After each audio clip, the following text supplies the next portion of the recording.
Selected works of László Cholnoky. Psychiatry.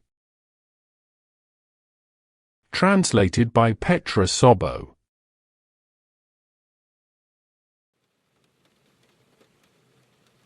Dr. Wolf, professor of psychology, steps into the Golden Mirror restaurant when a sudden rain begins to fall and he has no umbrella with him. He has never been there before, and so he moves about uncertainly, searching for a suitable place. But because of the rain, others too have dashed inside. Every table is occupied. Only one appears available, a table where a young man with a very sorrowful face sits alone. The doctor approaches, says good evening, and sits down somewhat awkwardly. The sad young man nods in return. Dr. Wolf is, in truth, a veritable maniac of psychiatry. In the mornings, while dressing, he studies his own face in the mirror for minutes on end, drawing his brows together sternly, then gazing with a probing expression. In short, he steels himself for his investigations. During the day, he investigates. Whomever chance brings into his path, he mercilessly peers into their soul.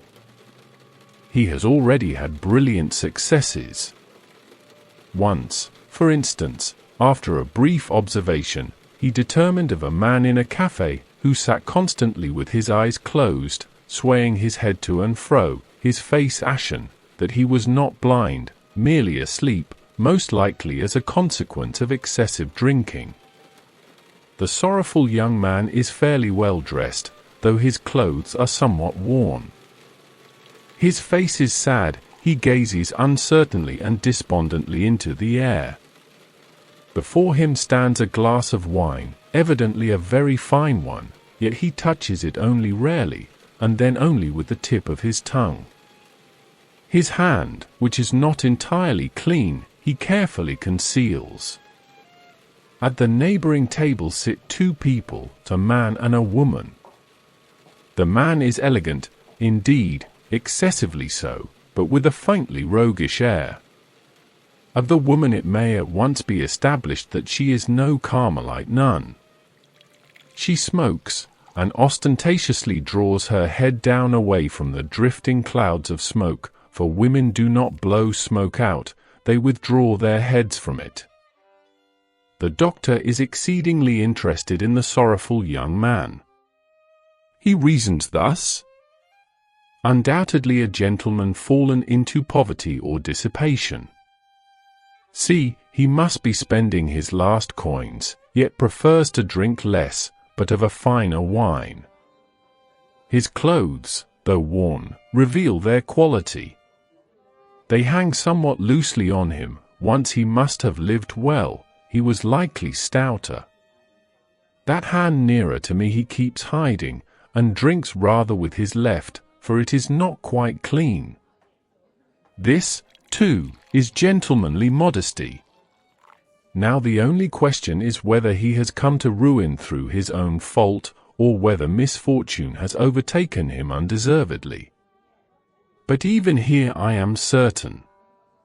A dissipated man grows defiant, cynical, even provocative toward those who live decent lives. But how modestly, how sadly this one looks!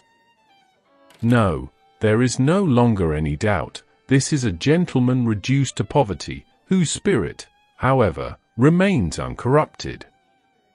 I feel it my duty to come to his aid with my knowledge. It will do him good if I tell him to his face that one can see who he is, and what has befallen him. Let us see.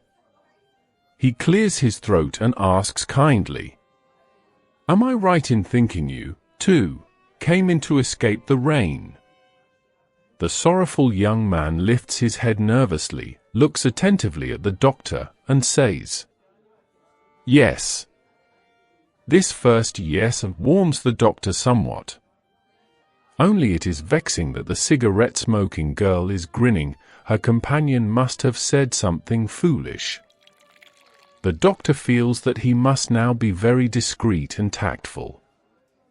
Yet it would also be a pity if the neighbors did not overhear and thus bear witness to the triumph of psychiatry. In a half voice, gently, he asks, And have you already dined? The young man looks at him again, nervously, and in a dull, hesitant voice says, Yes. The doctor's heart grows ever warmer. I have forced the poor fellow into a lie, he thinks, but never mind. I am on the right track. Had he not been a born gentleman, he would have said he had not yet dined, and even complained, in the hope that I might pay for his supper. Embarrassed, uneasily, yet still loud enough for the neighbors to hear, he continues, Pray do not misunderstand me, but I believe that supper, how shall I put it, has not exactly burdened your stomach.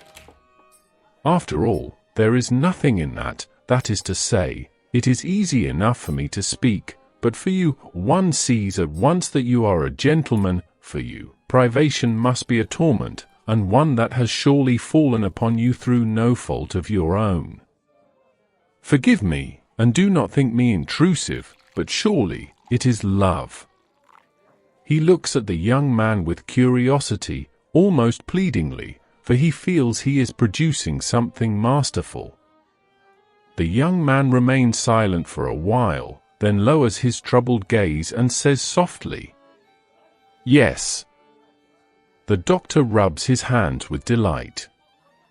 Only that wretched cigarette-smoking girl is grinning again.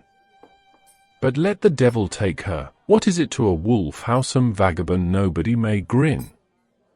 Do not take things so sadly, he encourages the young man in a fatherly tone.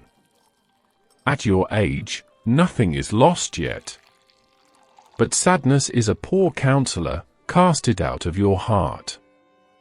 There is only one true comfort in this world, work. Unfortunate chance! Consider what good fortune it is for you to have encountered me this evening, a knower of souls. So then, to work. But a sad man cannot work. Will you promise to cast sadness out of your heart? Again he looks at him expectantly. The young man looks back, does not answer for a long time, then finally replies with constraint. Yes. Dr. Wolf pays, shakes the young man's hand, casts a contemptuous glance toward the girl, who is still grinning, and makes for the exit. He is proud and satisfied. Outside, in the vestibule, he asks the head waiter, Who is the gentleman I was sitting with?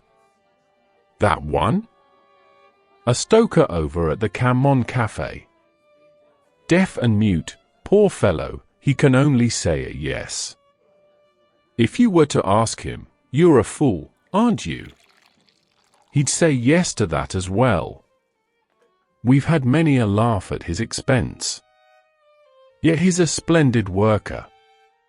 His right hand is crippled, but even so, you'll scarcely find such a skilled stoker in all Budapest. The doctor departs somewhat deflated, but once in the street he stops, places a finger to his forehead, and exclaims triumphantly, "Ah! Now I know why that girl was grinning. Ah, psychiatry!